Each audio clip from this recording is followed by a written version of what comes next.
რა უშლის ხელს ადამიანი იყოს უფალთან. უპირველესად ადამიანს ხელს რაც უშლის იყოს უფალთან არის ცოდვები. ცოდვები არის ის ამოზნექილი მთა ადამიანსა და უფალს შორის, რომელი მთაც უფლის შუქს მზეს აშორებს ადამიანს. და ადამიანი არის ის მცენარე, რომელსაც ჭირდება მზე, რომ გაიხაროს, აყვავდეს, იცოცხლოს. თუ შენსა და უფალს შორის ბევრი ამობურცული ცოდვების მთა არის, შენსა და უფალს შორის მთა არის და მზის ხივები არ გეცემა და მაშინ ადამიანი იწყებ ჭკნობას. ჩაიდინე ერთი ცოდვა, ამოიბურცა შენსა და უფალს შორის, მზეს შორის მთა. მეორე ცოდვა, მესამე ცოდვა და უკვე მთების ველია შენსა და უფალს შორის. ფაქტობრივად შენის ხემცენარე ხარ, რომელსაც უკვე აღარ ეცემა მზის ხივი და შენს ხემცენარეს, როდესაც არ ეცემა მზის ხივი, მცენარისგან განსხვავებით ჭკნობას კი არ იწყებ უბრალოდ, არამედ ვამპირიზმს იწყებ. ანუ სხვა ადამიანების ხარჯზე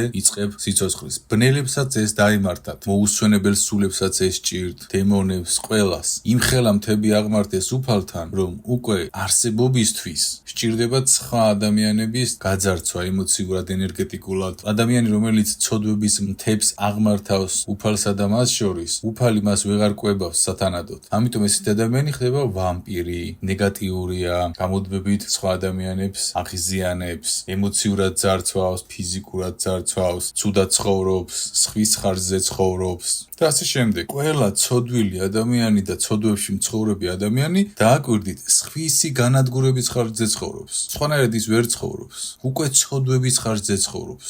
ემსახურება ბნელს. ამიტომ უფალსა და ადამიანს შორის უპირველესი დგას ცოდვების მთა. მონანიება ამ მთების ჩამონგრევა, რაც უფრო მოინანიებს შენს მოქმედებებს ქმედებებით პირველ რიგში, რადგან ეს მთა რომ ამოაშენე და ამობურცე, ხელითვე უნდა დაანგრიო მოქმედებით. ანუ საკუთარ თავზე უნდა იმუშაო, საპირწონე კარგი საქმეები უნდა აკეთო და ცოდვების გამოსყიდვა ისევ ამ მთების ჩამონგრევას გულისხმობს და კვლავ ეცემა ადამიანის სულს უფლის მზის ხივი და იწყებს აყვავებას და აღარ ჭირდება სხვისი გაძარცვა. და ავტომატურად ადამიანი იწყებს ჯანმრთელად ჯანსაღში ცხოვრებას, სწორად ცხოვრებას, ღვთიურად ცხოვრებას, რადგან ღმერთი კვებავს უკვე მას.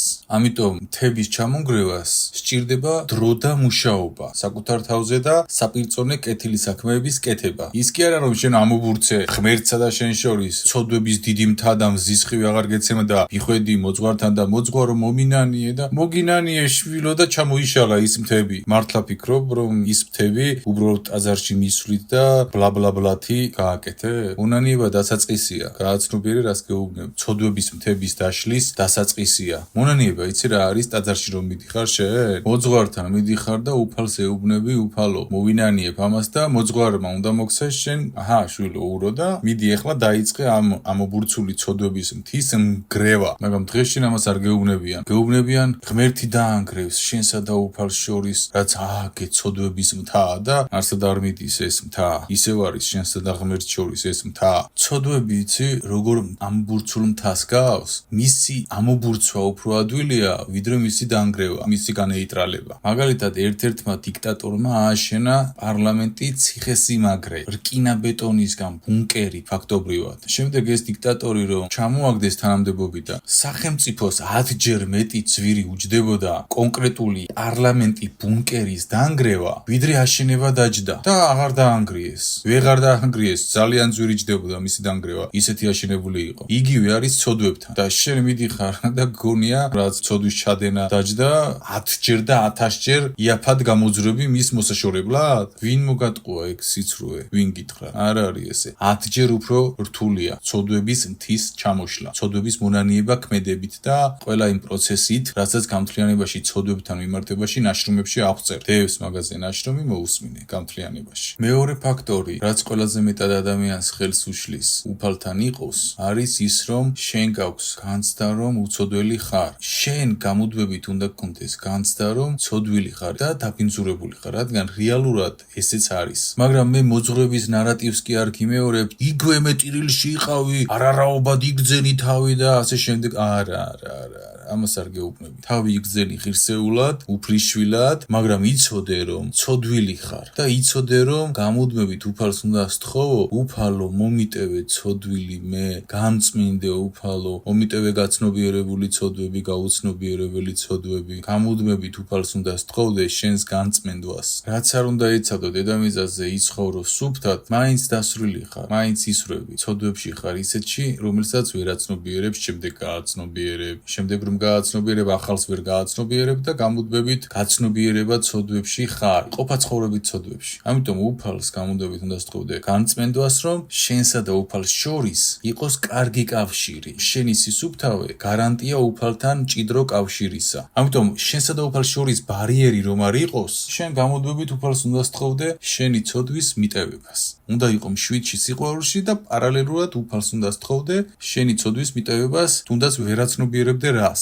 უნდა ეძებდე, რა ცოდვებში ადიხარ და მოინანიო მაქსიმალურად. წვრილმანები განსაკუთრებით. გამუდმებით უფალს უნდა სთხოვდე შენი ცოდვების მიტევება, ჩვენებას, განწმენდვას. და მესამე ფუნდამენტი, როდესაც შენ უფალთან არ ურთიერთობ და უფალთან ურთიერთობის ჭეშმარიტი ერთადერთი გზა არის ლოცვა. მესამე ბარიერი არის ის, რომ არ ლოცულობ. შენ შეიძლება ფიქრობდე, რომ არ ვარ ლოცვებში, მაგრამ მე კარგი ადამიანი ვარ, ცუც არაფერს ვაკეთებ. არ არის ეს. და აგიხსნი რატომ. ნახე, შენ რომ კარგი ადამიანი ხარ და კარგ მოქმედებებს აკეთებ, ეს არის კარგი და გეთვლება. მაგრამ ამ ყველაფერს, რასაც აკეთებ, აზრი არ აქვს, შენ თუ უფალთან არ კომუნიცირებ ლოცვებით, რატომ იცი? შენ რომ ლოცულობ, უფალთან იწყებ დაკავშირებას, კომუნიკაციას. მხოლოდ ლოცვით ხდება ეს. და ამას რომ აკეთებ, უფალი უკან გაძლევს ინსტრუქციებს, როგორ ჩააბარო სულის გზა. შენ თუ უფალთან არ იწყებ კომუნიკაციას, შენ უბრალოდ შენთვის ხარ კარგად.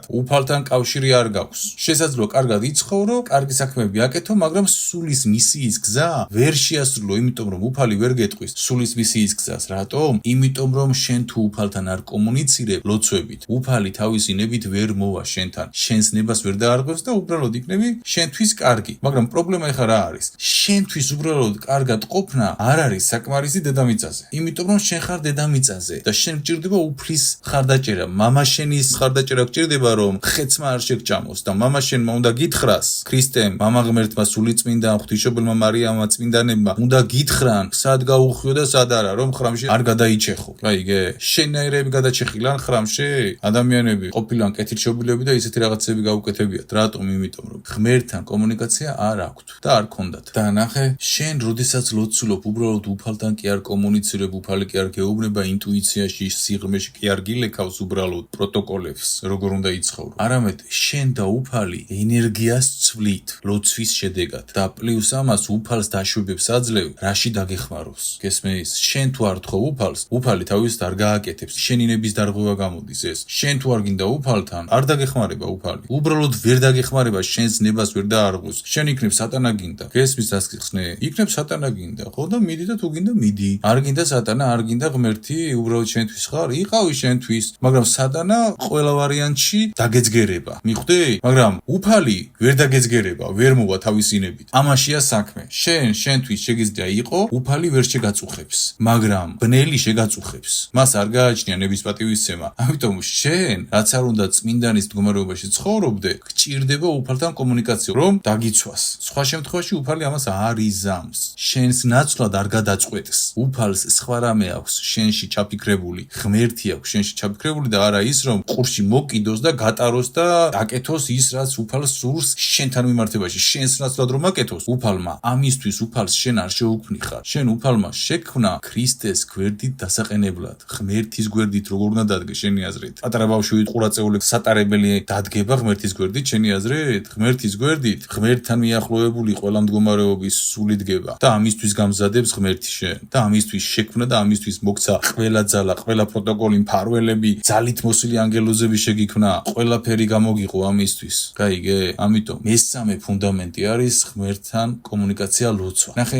შენ შეიძლება ლოცვებში არ იყო გადავარდნილი, მაგრამ დღეში 1-10 გაიხსენო ღმერთი. უფალო, მადლობა, რაღაც კარგი მოხდა. უფალო, დამიფარე. მიხვდი, ორწამიანი სიტყვები მაინც რომ თქვა, მაგრამ დღეს თქვენ ამას არ აკეთებთ. დღეს ადამიანს ახსენდება უფალი, ტაძარს თუ დაინახავს, იჯვარს გადაიწერს. ტაძარი რომ შეგახსენებს კი არა, შენ უნდა გახსოვდეს ღმერთი. შუქრიშანივით კი არ უნდა იყო, რომ გაივლი და ტაძარს დაინახავ და რეაგირებ. კარგია ეს, მაგრამ შენ უნდა გახსოვდეს ღმერთი, მაშინ როცა არავინ გახსენებს მას. ტაძარი კი არ უნდა გახსენებდეს ღმერთს, შენი თავი უნდა გახსენებდეს შენში ღმერთს და შეგიძლია თუ ლოცვებში არ ხარ, მინიმუმ ღმერთი გახსოვდეს წვრილმანებში. უფალო, მადლობა რომ გადამარჩი ჩინე აქ არა ავტომობილო უფალო მადლობა ამ ადამიანისთვის რომელმაც ორი წამი გამაბედნიერა ქუჩაში უფალო მადლობა დამლოცე უფალო დალოცე უფალო ან უფალთან კომუნიკაციაში იყავი დღეში მინიმუმ 10 ჯერ წვრილმანებში თუ არ ლოცულობ და ეს უკვე კარგია ამას თუ არ აკეთებ და გახსენდება შაბათკვირას ღმერთი თუ რა ვიცი როდის გახსენდება აგიხსენი რომ ამას არ აქვს აზრი ეს უკვე ხელი შემშლელი ფაქტორია ავტომატურად ამიტომ უფალთან რაც გაშორებს არის ცოდვების მთა ცოდვების მოუნანიებლობა და სიბინძურე განწმენდას რომ არ შთხოვ უფალს და რომ არ ლოცულობ რომ არ კომუნიცირებ უფალთან ამიტომ ილოცეთ უფალთან დაგლოცოთ უფალმა დაგლოცოს უფალმა ჯანი ფარი მშვიდი მოგცეს გულში დალოცვილი იყოს საქართველო ქართველნი დედამიწა მასში მცხოვრები ადამიანები ამინ ამინ ამინ